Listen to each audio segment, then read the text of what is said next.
The real story began in a hospital, where the results of our protagonist's tests left every doctor there completely shocked. Our guy, Kim Yisak, was absolutely floored, too stunned to even cry, when he found out his body had developed a mysterious disease.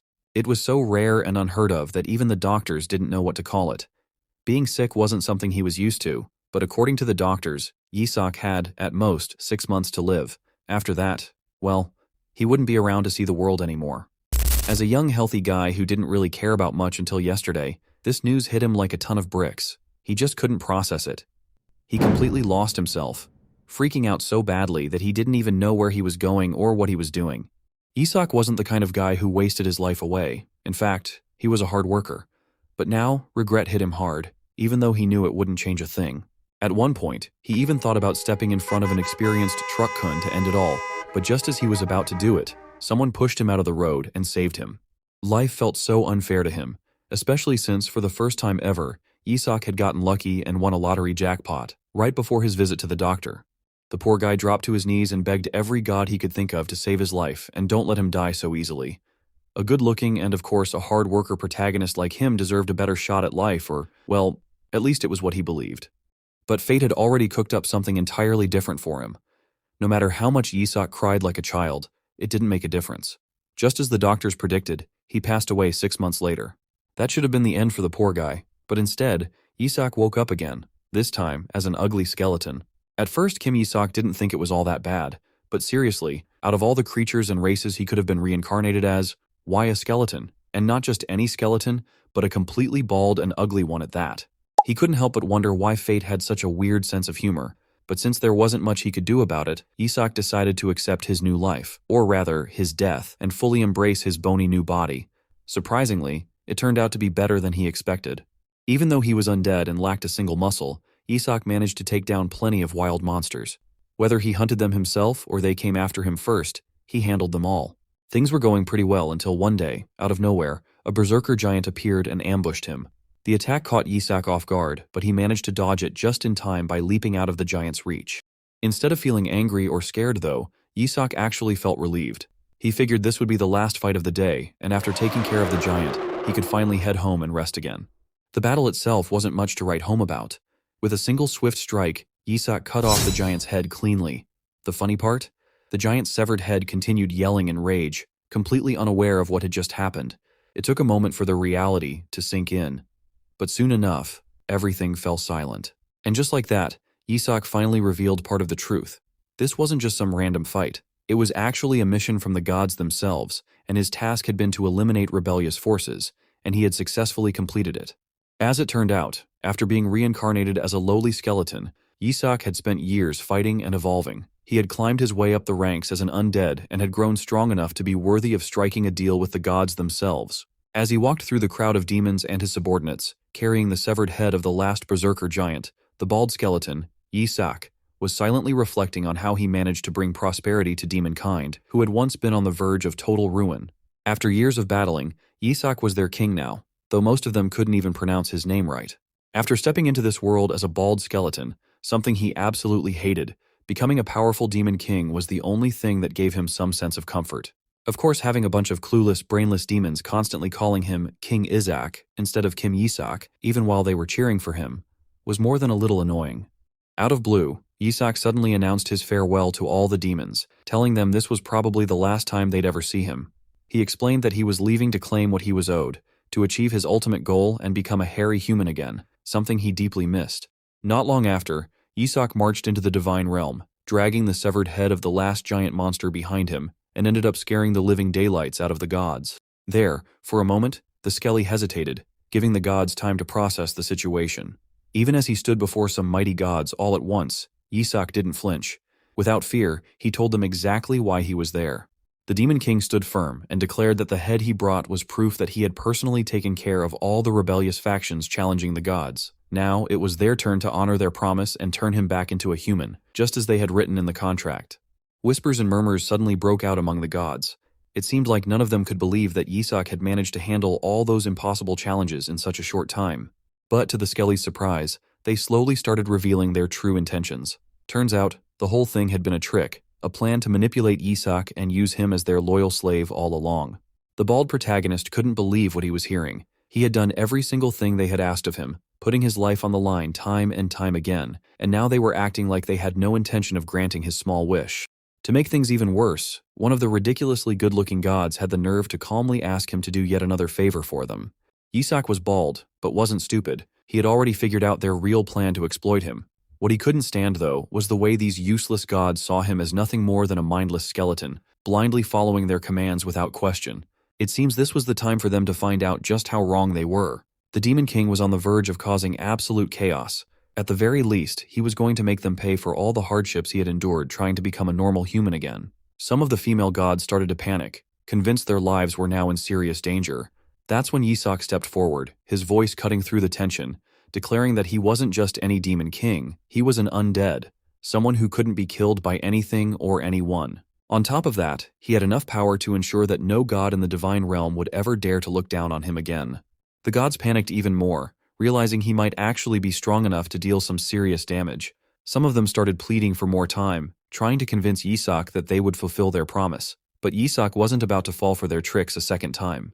He knew exactly what these sneaky gods were up to. Determined to make them pay at least something for their betrayal and to prove they didn't deserve the title of gods, he began gathering all his dark energy, filling the room with an overwhelming aura that pushed it closer to the brink of destruction. Except for one god who was quietly scheming in the foreground, the rest stood frozen in terror, completely caught off guard and unable to act. Just as Isak was confidently preparing to unleash his overwhelming power to strike, he suddenly realized something was off. Something wasn't going as planned.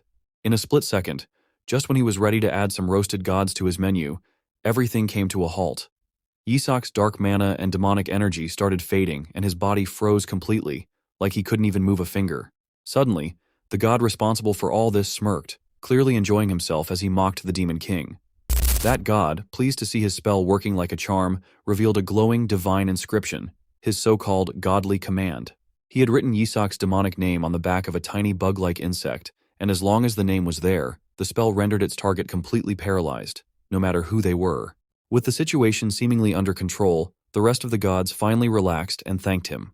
Overconfident, he smugly announced that he had no choice but to use his highest-class holy art, a technique reserved for handling troublemakers like Isak. Isak had angered them so much that they decided to take things further. As punishment, they decreed that Isak should continue his life as the very insect that bore his name. Surprisingly, Isak only had one complaint about this punishment. The bug was bald too. Annoyed, he sarcastically asked if they could at least make him a caterpillar or something with more hair.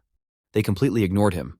But before the god could finish his spell, or whatever divine nonsense it was, the situation took a strange turn. The insect started glowing, though it wasn't because of the god's magic.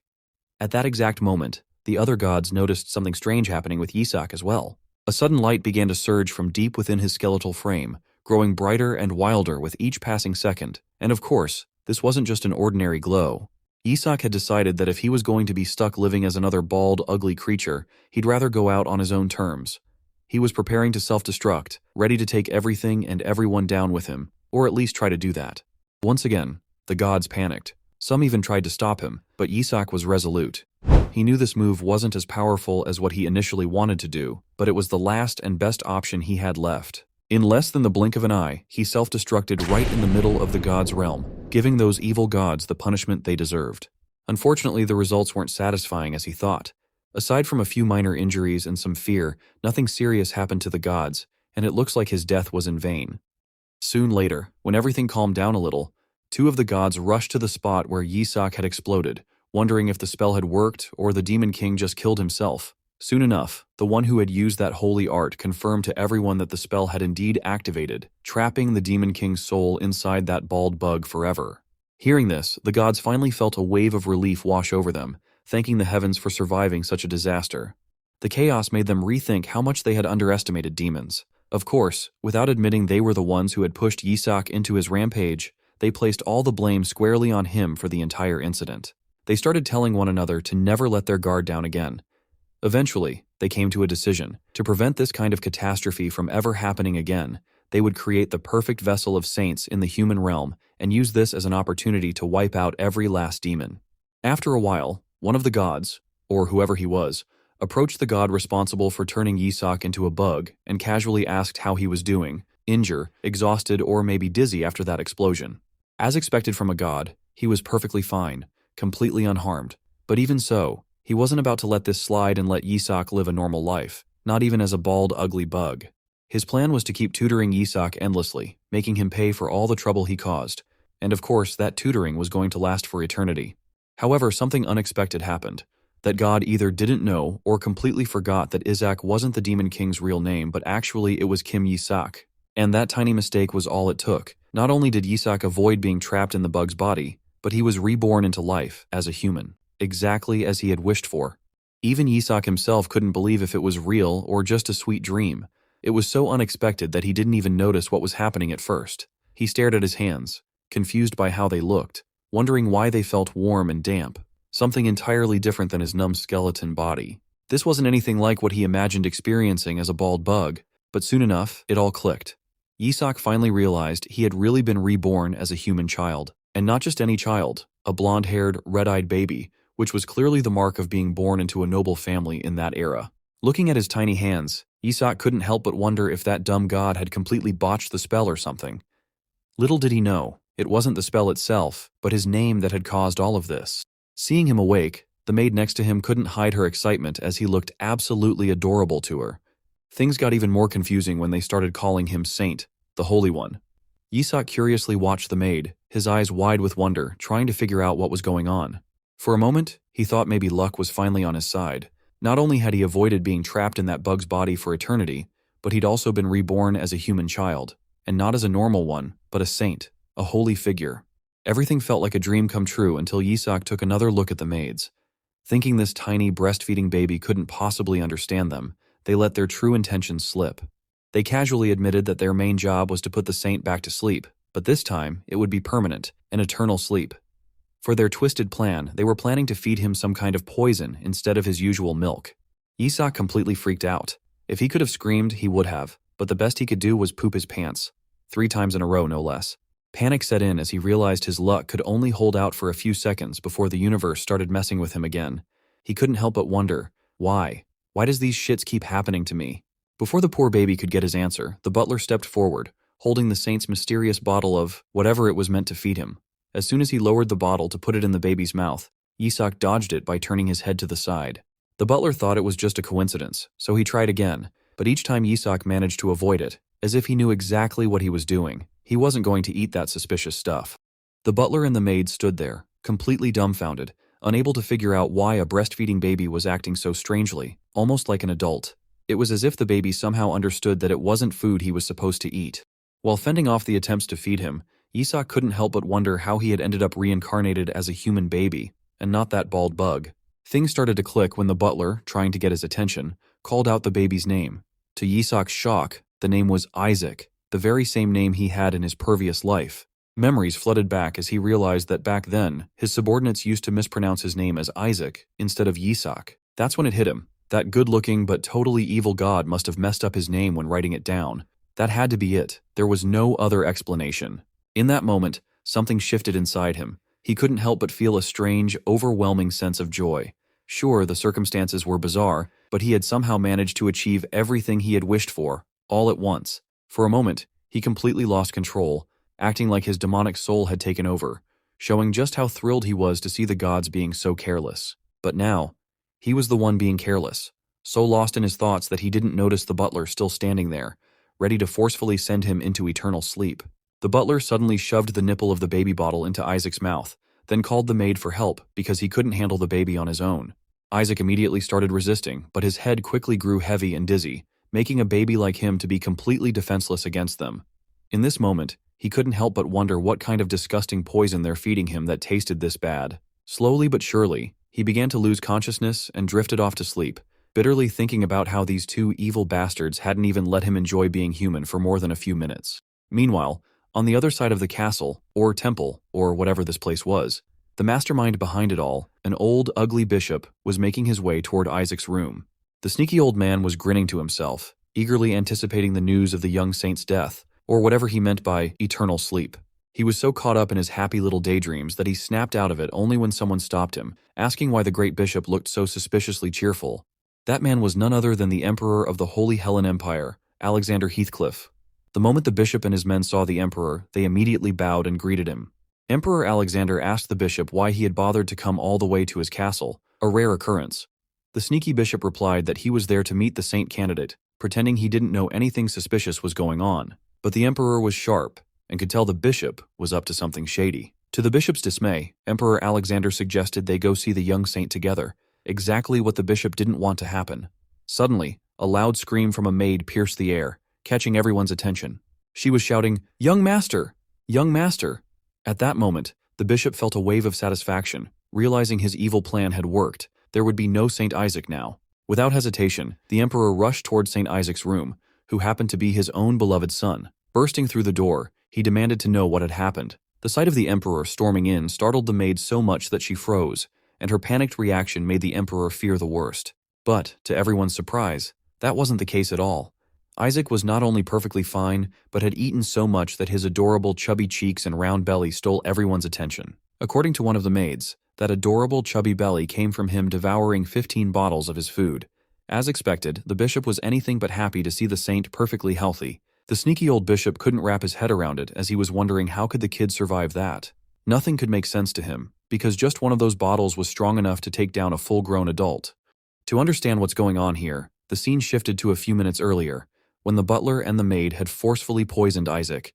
His wide eyes had briefly lit up in shock and even ecstasy before he completely started losing it. Yet, even in that state, Isaac's sharp mind was still at work. The first thing he did was figure out exactly what kind of poison they had just forced down his throat.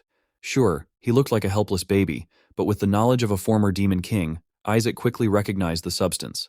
It was something he believed to be Hallowbane, a dark, mana-infused poison specifically designed to destroy the holy power of clerics. Of course, drinking enough of it could easily kill anyone. For most people blessed with holy power, this would have been the worst possible scenario. But not for Isaac. He knew exactly how to turn this supposed death sentence into an opportunity. Using his knowledge as a former demon king, Isaac realized he could transform the poison into demonkin mana. Instead of harming him, it would actually strengthen him, a tremendous boon for someone like him. Whether he was in ecstasy or not, Isaac couldn't have been happier to be fed something so incredibly useful to him. He decided to make the most of it and eat or drink as much as his tiny body could handle. Snapping out of his ecstatic daze, Isaac quickly took control of the situation.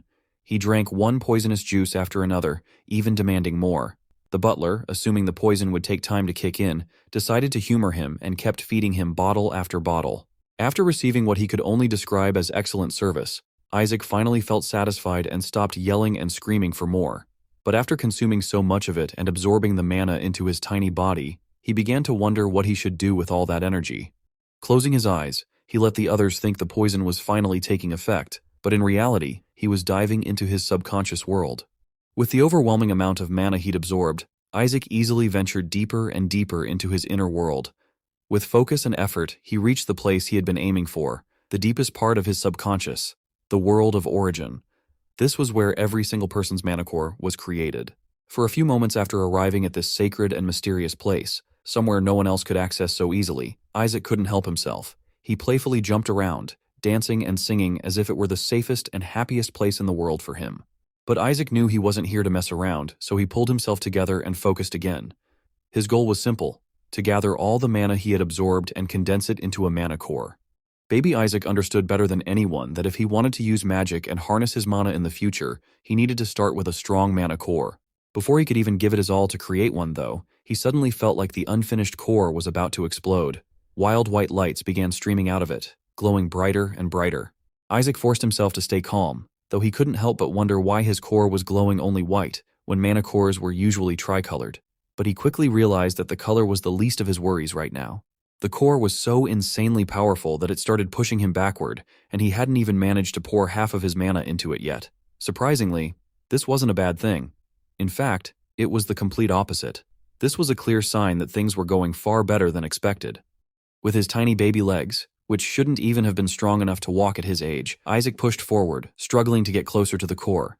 His face lit up with pure joy as he realized what this could mean. If everything worked out the way he thought it might, he wouldn't just be strong. He could end up being the greatest monster in the world. And for those evil gods, he'd be their worst nightmare. The reason Isaac was pushing himself past his limits was simple: survival. It was his most desperate and deep-rooted desire, carved into his very soul. A desire that hadn't vanished or faded, even after living in 3 different bodies. In fact, that same desire was what had driven him to become an undead and eventually the immortal skeleton demon king, with his original buffs and unique skills. But the best part?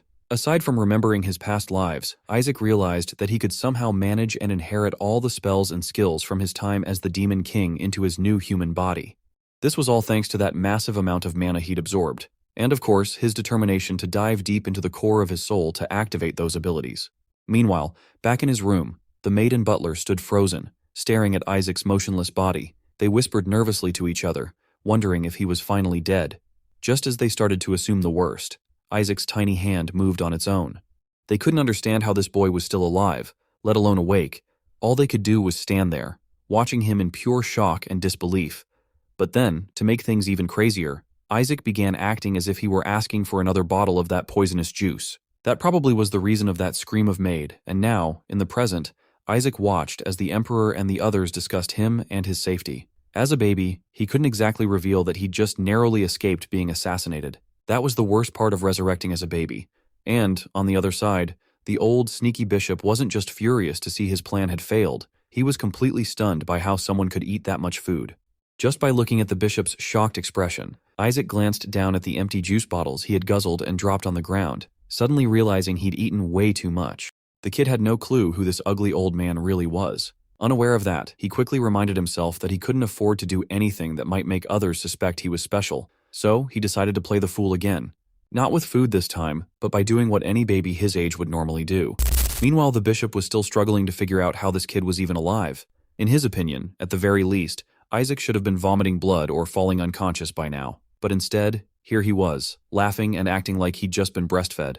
What the bishop didn't know was that Isaac wasn't a normal baby saint at all. He had the powers of the demon king, powers that had been passed down to him by God's mistake.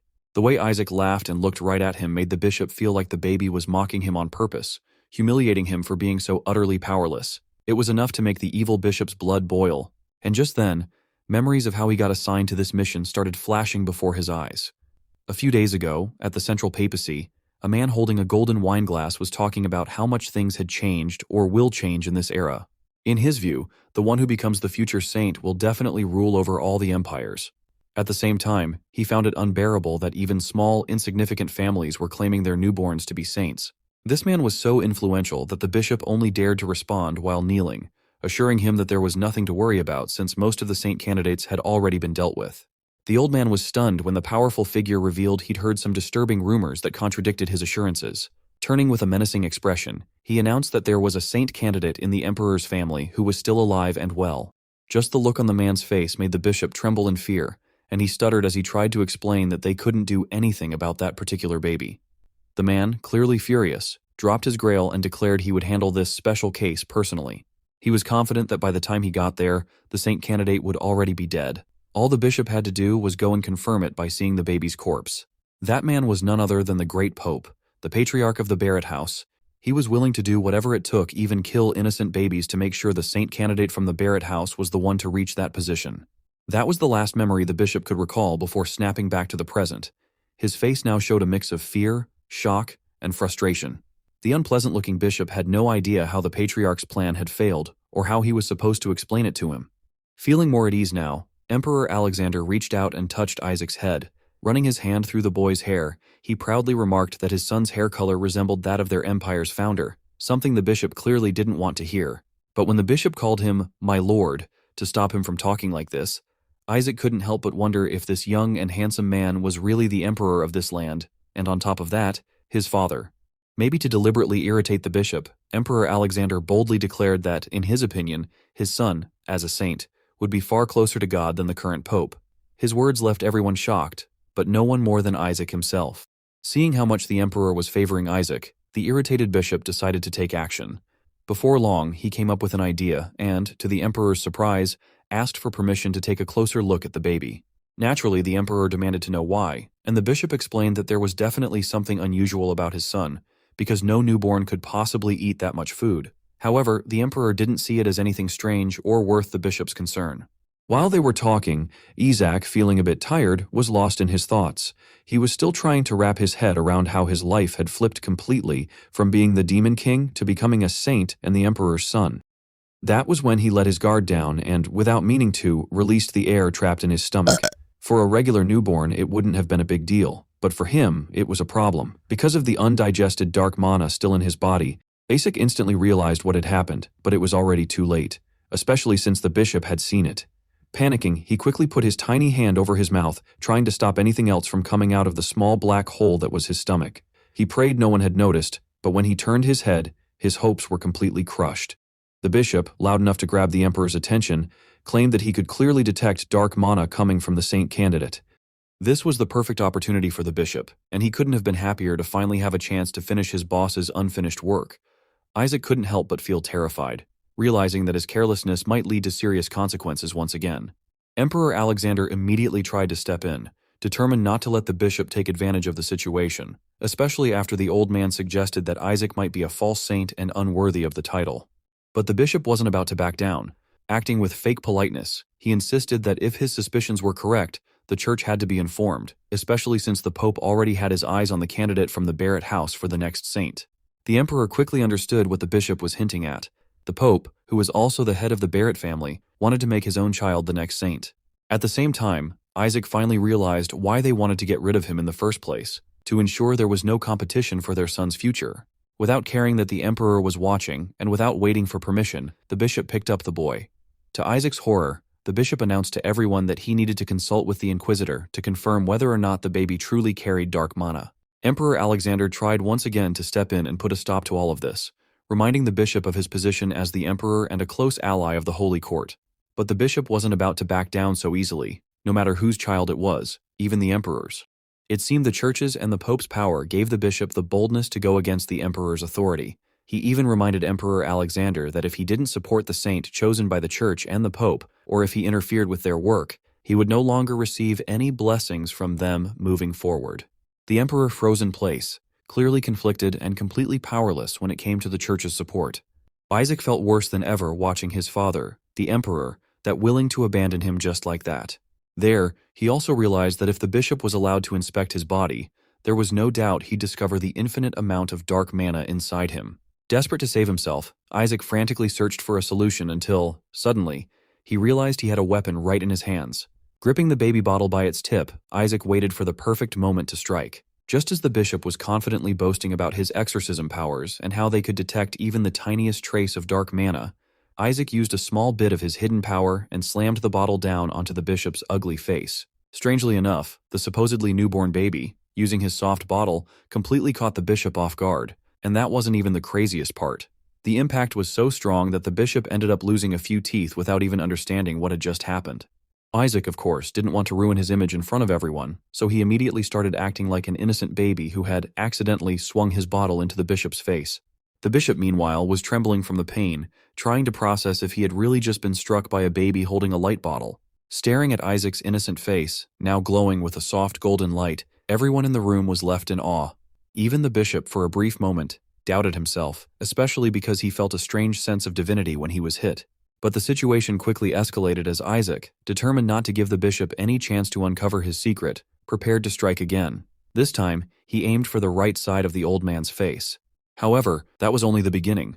Isaac, mercilessly and with surprising precision, kept swinging the bottle like the bishop's face was a punching bag. Left, right, and back again. Even in the middle of getting beaten by a breastfeeding baby, the bishop began to sense something eerie. He could feel dark mana mixed with divinity radiating from this baby-like monster. It was a chaotic moment of pain, confusion, and disbelief for him, as Isaac continued his relentless baby act. The emperor and his subordinates were stunned. Watching a baby saint striking a rude bishop from the church wasn't exactly something they saw every day. While Isaac continued playing the fool and delivering some well-deserved punishment to the ugly old man, he casually revealed that he'd used strengthening magic to make the bottle harder. Eventually, the bishop couldn't take any more hits and dropped to his knees. Seeing this, Isaac paused to give him a moment to recover and used the time to think. He couldn't help but wonder why, every time he used his dark mana to strike, an equal amount of divine mana seemed to come with it. As complete opposites, that shouldn't be happening. Unless, of course, his unique mana core was the reason behind it. Just as Isaac was lost in thought, the bishop suddenly snatched the bottle right out of his hand, snapping him back to reality. With a sharp side glance that seemed to say, "You're lucky your father is here," the bishop angrily took the bottle and smashed it onto the floor. Now convinced beyond a doubt, the bishop loudly declared by swearing on the gods themselves that this baby wasn't a saint, but a heretic. Isaac sighed, feeling slightly disappointed at how stubborn the bishop was being. He knew that delivering more hits would only raise suspicion in this situation, so instead, he decided to shift tactics. While in the bishop's arms, Isaac slyly stretched out one of his tiny hands and slid it under the bishop's robes, as if he knew the old man was hiding something there. His movements were subtle, but they carried a sense of certainty. Isaac was determined to expose whatever secret the bishop was keeping. In an instant, Isaac pulled something out of the bishop's clothes, something completely unexpected.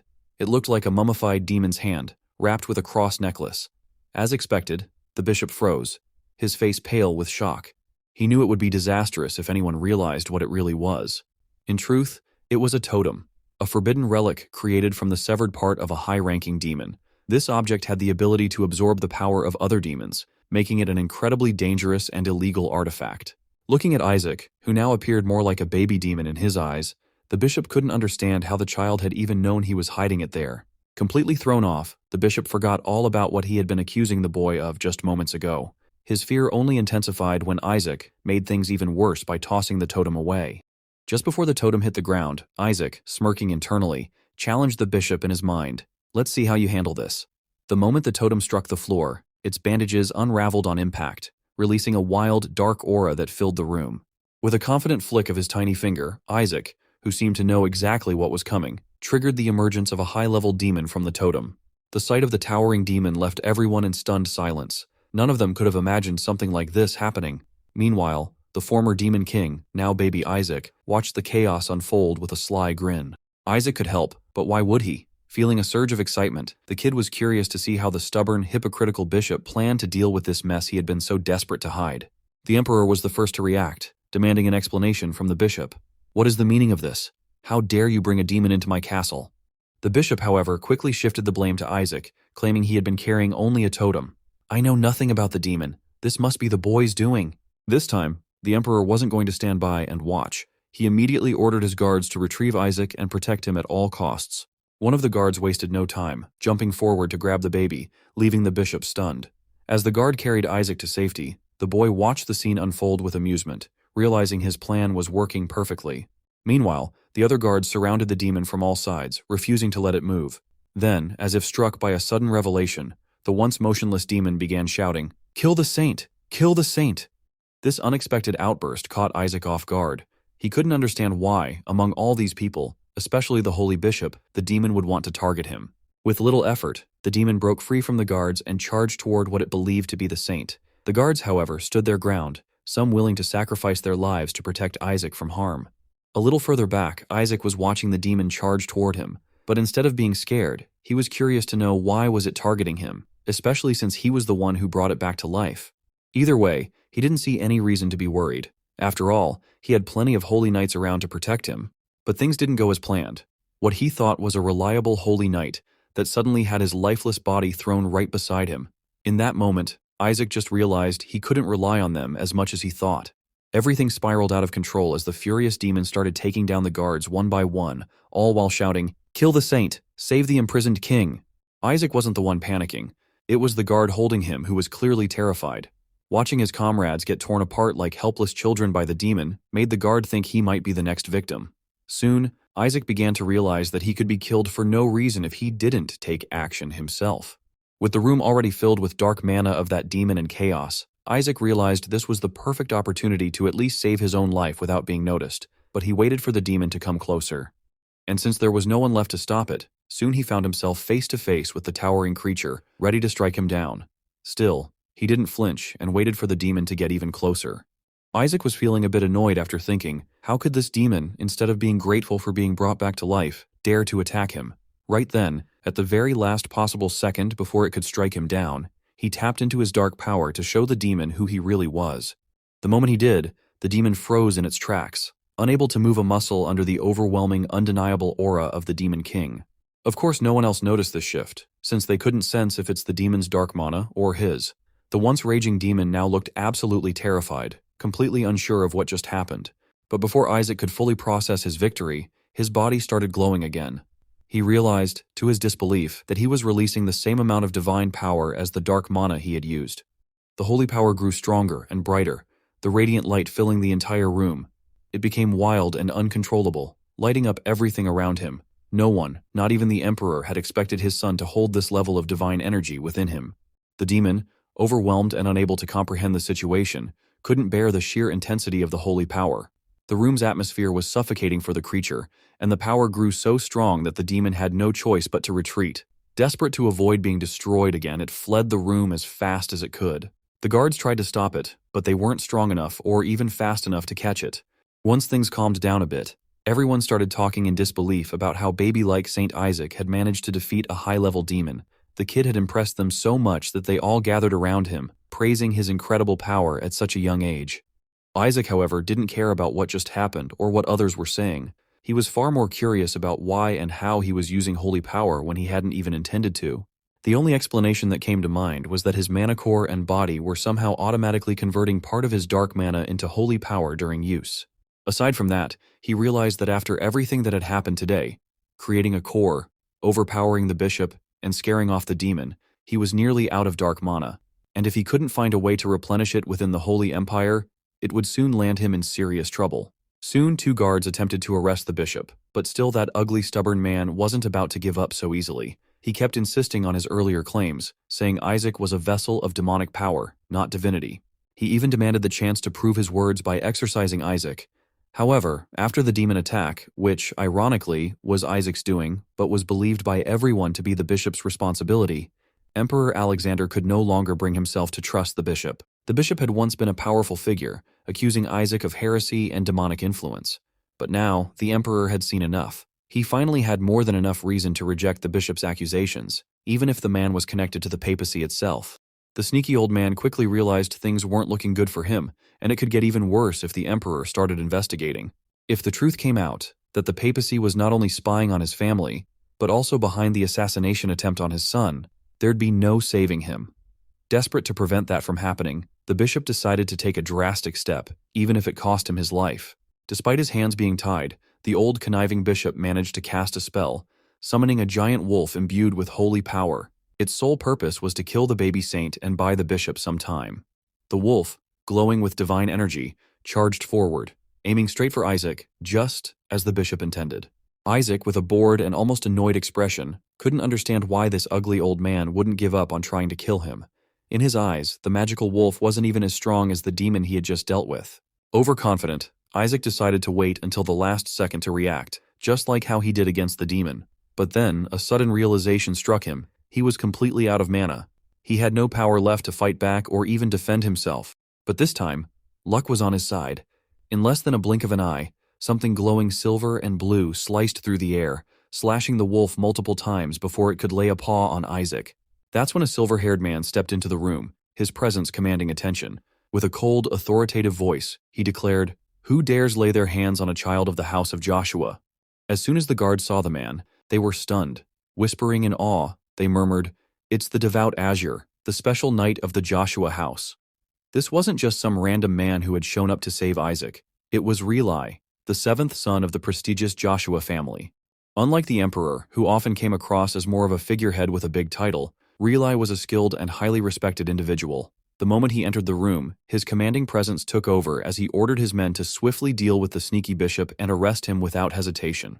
Hearing the name Joshua House repeated so many times, Isaac couldn't help but feel it sounded familiar. He was too busy trying to remember where he'd heard it before to focus on anything else.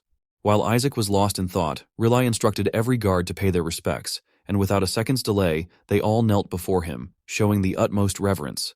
Then, as if Isaac could fully understand him, Relai approached the young boy and apologized for arriving almost too late. To make up for his delayed entrance, the silver-haired knight announced that he had brought a special gift for the little saint, hoping it would please him. Relai asked his men to bring the gift, and as he reached into his pocket, or wherever he had hidden it, Isaac found himself thinking it must be something valuable, like a gold bar or something equally impressive. But when the gift was finally revealed, it turned out to be a finely crafted figure of his past self about to be beheaded. Isaac stared at it, unimpressed and borderline offended. Not only did he hate seeing such a ridiculous figure, but if he had enough mana left, He would have taught them a lesson for giving him something so stupid. Unfortunately, it didn't end there. Relai's men excitedly revealed they had even more figures, one of the Demon King being burned alive and another of him about to be pulverized. Isaac didn't like any of them, but they kept insisting he choose one. He was so frustrated that he was on the verge of crying, just to make it clear he didn't want any of these awful figures. But, to his dismay, his cute face only made them think he loved the gifts and was overwhelmed with joy. At that moment, the holy skeleton boy couldn't help but wonder how he was going to survive in this house and family, surrounded by all these clueless, overly enthusiastic people. Not long after, when the kid found a quiet moment to think, he frantically sifted through his memories, trying to recall where he had heard the name Joshua before. It didn't take long for the answer to hit him. Joshua was the generational name of the saintesses who had always come after him back when he was the Demon King, and, as Isaac remembered, it wasn't just one or two of them. He had battled against 70 saintesses from the Joshua lineage, one after another. Every single one of them was relentless and crazy enough to do whatever it took to kill him, but, in the end, none of them had succeeded. The realization that he had been reborn as a saint in the very family of his old enemies was not something he could easily wrap his head around. As he sat there, lost in thought and wondering what kind of karmic sin he could have committed to deserve this kind of fate, a sudden voice interrupted his train of thought and grabbed everyone's attention. Of course, it was none other than the sneaky old bishop, making a scene again. This time, he was angrily accusing and insulting the entire Joshua family, calling them heretics. His fury was so intense that he swore on his own name that he would expose the truth behind their masks soon enough. But Relai wasn't one to stand idly by and let someone badmouth his family. Without hesitation, he drew his sword and, with a sharp motion that sliced cleanly through the air, silenced the bishop's venomous words before they could go any further. But he didn't aim to cut his throat or kill him. Relai left only a small wound, just deep enough for the bishop to think twice about his words next time. The silver-haired man made it clear that this was his final warning, emphasizing there wouldn't be any mercy if it happened again. With that, he dismissed the bishop, allowing him to crawl back to the papacy. Isaac watched the whole scene closely, feeling a bit impressed. The way Relai had the guts to slash the bishop's neck just for insulting his family was something even an emperor wouldn't dare to do. The guards gathered around the baby, trying their best to comfort him after witnessing such a wild and intense moment for someone in his age. They weren't about to leave until they saw him smiling again, even resorting to using their old tricks, bringing out a figure from Isaac's Demon King days and pretending to behead it right in front of him. It was something they thought would cheer everyone up. Everyone, that is, except for Isaac himself. Right then, someone appeared out of nowhere and announced, "It seems I owe the boy a debt, Sir Relai." Of course, it was the Emperor, finally stepping out of his hiding spot after Relai and Isaac had dealt with the situation. According to what the Emperor just revealed, Isaac wasn't actually his biological child. He had only been calling him his son because of a connection between a Holy Empire Emperor and the Saint. And now, even after failing to protect him properly, the Emperor was asking Relai to let him and the Imperial Palace take over raising the kid instead of leaving him in the care of the Joshua family. Isaac, still watching the scene in surprise, couldn't help but wonder what was really going on. Relai, however, didn't seem to care that he was talking to the Emperor. He flat out declined the request. The Emperor didn't back down. He reminded and warned Relai that the papacy would target the child again, both from within and outside their walls. He questioned whether the Joshua family was truly capable of protecting him from the threats that would surely come. Relai hesitated for a moment before answering. He wanted to bring up the Emperor's own failure to protect Isaac, but in the end, he chose not to say it out loud. Meanwhile, the little saint was curiously trying to eavesdrop on their conversation, hoping to make sense of what was going on around him.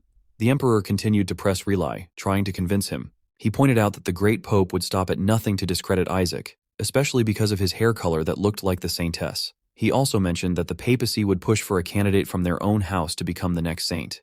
And as if that wasn't enough, the Emperor added that the Skeleton Demon King would most likely come after Isaac as well. For a moment, Isaac was stunned and completely speechless. He couldn't help but wonder why in the world he would be coming after himself. The thought was absurd. It didn't make any sense unless they didn't know that the Demon King was already dead. Isaac's demeanor shifted as Relai stepped forward and picked him up in his arms.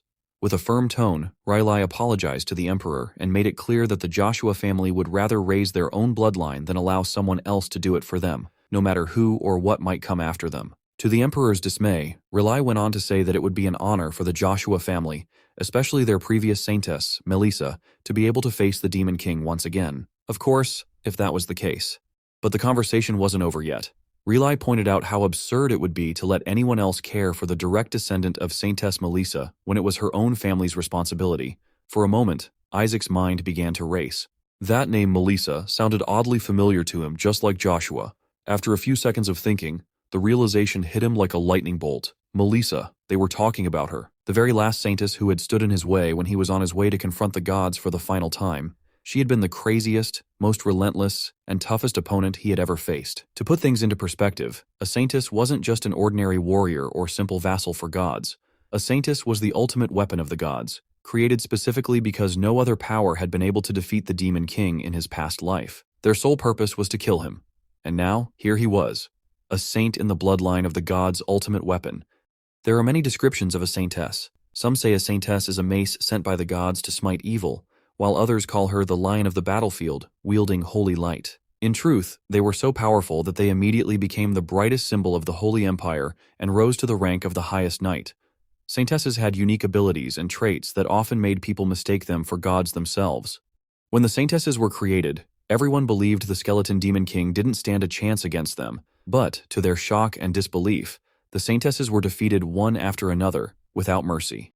Even though Isaac defeated every single one of them, he never actually killed any of them throughout those years. He had learned early on that every time he killed one, the next generation would return even stronger. Among all of them, only Melissa was strong enough to truly give him trouble.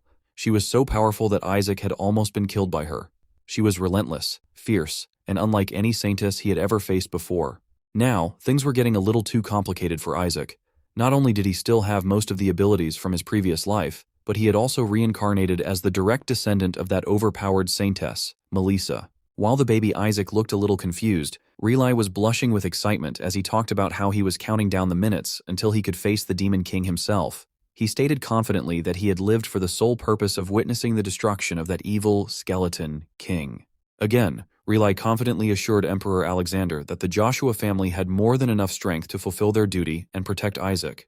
The emperor was left speechless, knowing full well that Relai was speaking the truth. At that moment, a holy guard had the audacity to step forward and mention something he had heard about the skeleton king, how he mercilessly martyred countless saintesses without a shred of pity. It was yet another accusation thrown at Isaac, one he had heard many times before in his past life. The guard continued, sharing a story about how the so-called evil skeleton king had once banished a saintess into a labyrinth simply because he thought she wasn't worthy to fight him. Isaac, the only one who knew the real truth, could barely hold back his frustration. He couldn't exactly speak up and explain that he had actually let her go, but she was so dumb that she got lost trying to find her way home and accidentally ended up in the labyrinth. And then there were the saintesses who were said to have died from stress-related illnesses, something that Isaac believed they could have prevented if they had simply gone to see a doctor and gotten better. Yet here he was, portrayed as a monster in their stories. Isaac was practically burning with rage, desperately wanting to clarify everything, but he couldn't. Noticing how annoyed the baby looked, Relai quickly stepped in to put an end to the guard's storytelling. He gently cradled Isaac and began to shower him with affection, expressing how grateful they should be to have this child, regardless of whether he grew up to be a holy and strong person or not. Relai's words were warm and genuine, and for a brief moment, Isaac felt a strange sense of comfort. According to Relai's speech, he had no problem with whatever Isaac chose to be, whether a farmer or a fighter, but there was only one thing Relai ever asked Isaac not to become: someone like that ugly, ruthless skeleton king. Isaac was a bit stunned, realizing he had already become the person everyone hated the most. Still, he made up his mind. He wouldn't become a bad person anymore, at least not in front of his parents, because he didn't want to disappoint them. Once again, the emperor repeated himself, urging Relai to reconsider and let him take care of Isaac. The emperor pointed out that it had been over 150 years since anyone had heard from the skeleton demon king, and during that time, the demons had only grown stronger. Because of that, the emperor believed, a saint like Isaac was more valuable than ever, as the fate of the entire empire seemed to rest on his shoulders. He also reminded Relai there hadn't been a saintess in the Joshua family since last year, when Isaac's mother gave birth to him and then disappeared without a trace. Emperor Alexander brought this up because he believed without their saintess, it wasn't worth the risk to endanger the baby saint's life. That revelation hit Isaac hard, another shocking truth. Not only were his ancestors saintesses, but his own mother had been one too. Even so, Relai knew that fact. He rejected the emperor's request again, insisting that the Joshua patriarch was still alive and could protect the baby saint just fine. Meanwhile, Isaac was desperately trying to calm himself down, repeating over and over that nothing could possibly surprise him more than finding out his mother was a saintess. But to his disbelief, the patriarch which Relai was talking about turned out to be Saintess Melissa, still alive and currently hunting down the skeleton king's subordinates. He couldn't believe that crazy woman had survived for more than 150 years since the day they last meet. Then again, he remembered a long life wasn't exactly unusual for a saintess. Suddenly, the Emperor noticed Isaac covering his head and shaking strangely. Concerned, he asked Relai to check if Isaac was okay. In reality, Isaac's soul felt like it was about to leave his body as he was absolutely terrified. What if Melissa, his mother and the others, found out her greatest enemy was hiding right under their noses, living in their own house? The thought sent chills down his spine. In a panic and desperate to survive, Isaac made a split-second decision to switch sides.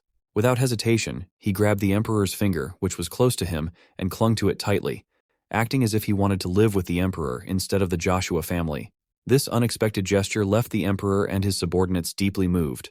Isaac hung there, dangling in the air and refusing to let go of the Emperor's finger. Meanwhile, Rylai firmly refused to let Isaac abandon his own family, no matter how much he tried. Suddenly, with newfound motivation, the Emperor grabbed Isaac's right hand and pulled him toward himself, insisting that the Joshua family had no experience raising a saint boy. At the same time, Rylai grabbed Isaac's left hand and pulled him back, arguing that Isaac was going to be the first ever male saint, so no one had experience raising a boy saint anyway.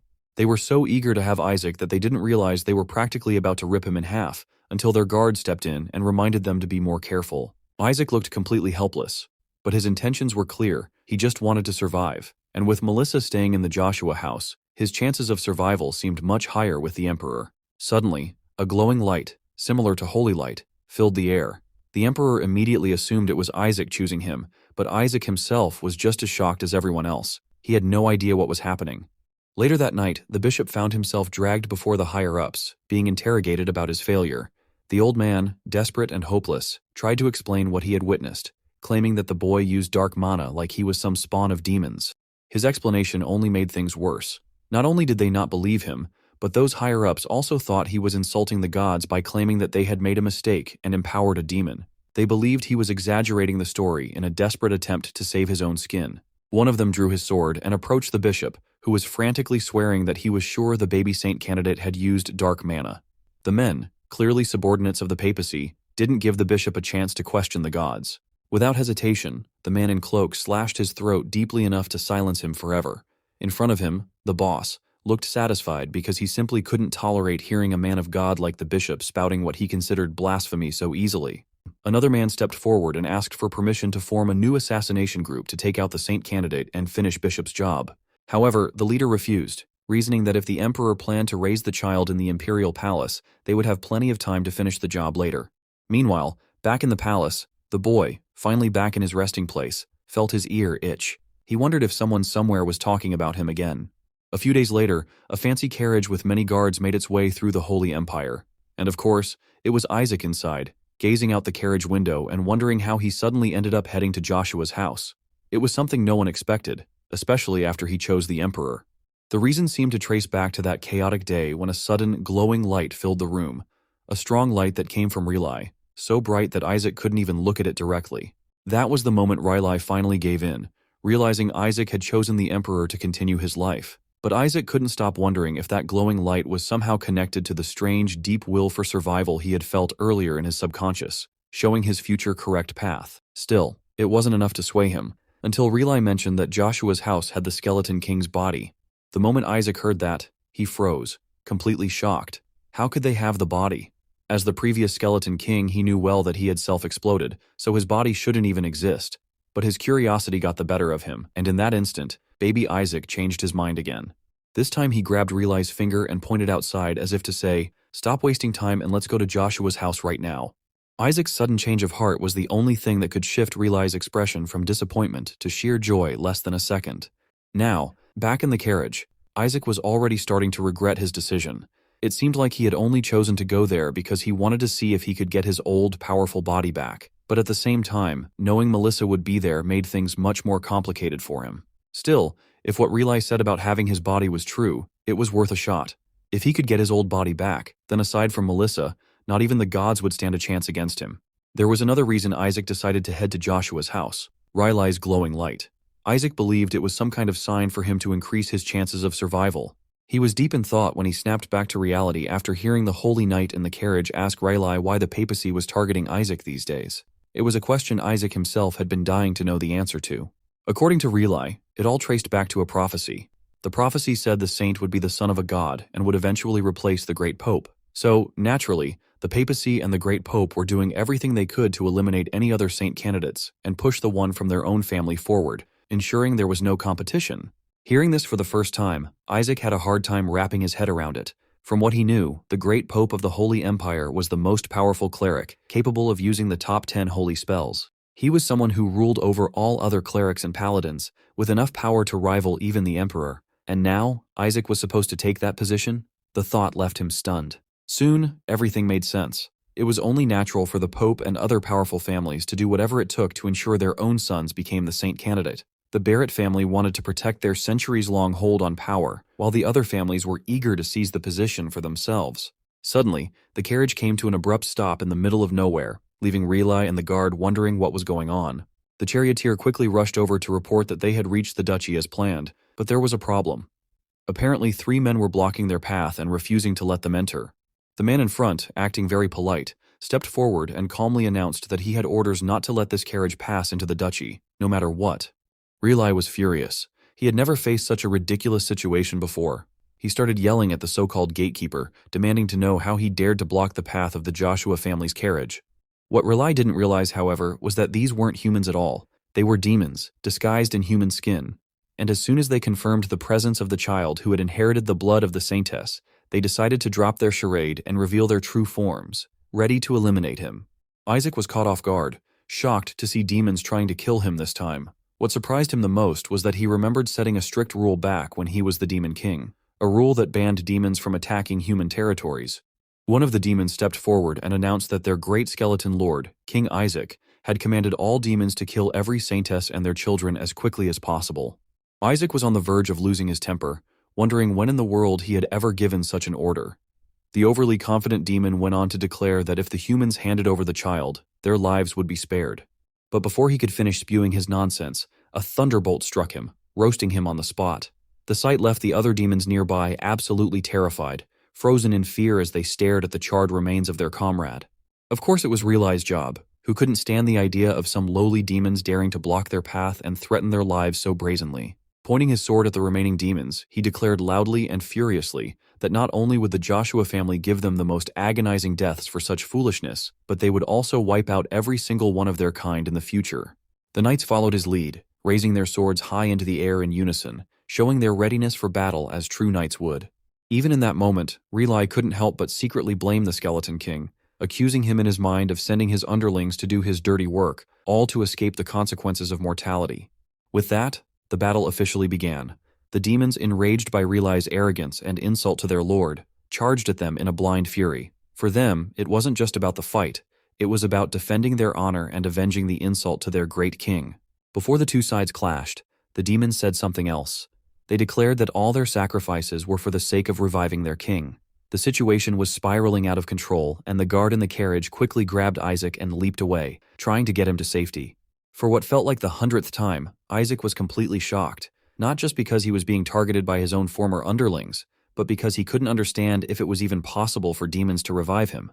The only thing he could think of, someone was impersonating him to manipulate the demons into doing their dirty work, or something similar.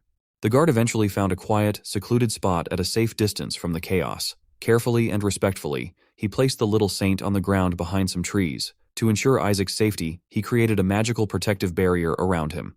Isaac immediately recognized the strength of the barrier and was impressed. It was powerful enough that even high-ranking demons would struggle to break through it. Despite being impressed, Isaac decided to take advantage of this moment, now that no one was watching him. He closed his eyes and began to concentrate deeply, focusing on his origin. Slowly, but surely, he found himself in a place that looked like a vast galaxy. It seemed Isaac had come here for a specific purpose this time, to call upon and find one of his oldest assistants, his ever-watchful friend, Whisper. Soon, the one Isaac was searching for appeared, a black, shadowy cloud with piercing red eyes. The creature immediately darted closer, acting like an overexcited puppy that had deeply missed its master after so many years. Isaac quickly tried to calm it down, warning that if it made too much noise, they would both end up in trouble. Somehow, Isaac managed to bring his assistant, Whisper, back to the real world, summoning it near him. They briefly caught up, with Whisper enthusiastically commenting on how many years had passed since their last meeting. Whisper, as it turned out, was a sentient detect magic spell that Isaac had created long ago because he couldn't be bothered to keep track of directions during battles.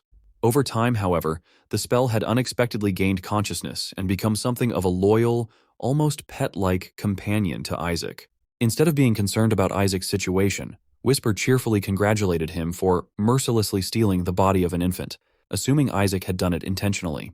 Irritated by the comment, Isaac quickly cut him off, telling him to stop talking and get to work. He needed Whisper to locate the enemy who was trying to kill him. Whisper immediately obeyed, springing into action without hesitation. It scanned the area and quickly reported back to Isaac. Within a 100-meter radius, in your current state, there are a total of 88 enemies. However, it added with casual confidence that none of them were strong enough to pose a real threat, or even lay a finger on Isaac. Isaac couldn't help but wonder why 88 demons had suddenly appeared to kill him, a mere baby saint. Was this some kind of declaration that the demons were officially starting a war against humans? He had no idea what their intentions were, but he was certain of one thing. If this continued, it would cause endless trouble for him. Not only were they throwing their lives away for no reason, but they were also endangering his life without realizing who he truly was.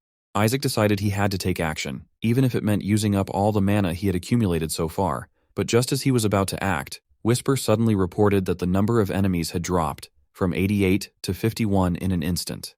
A second later, the number fell again, this time to 33.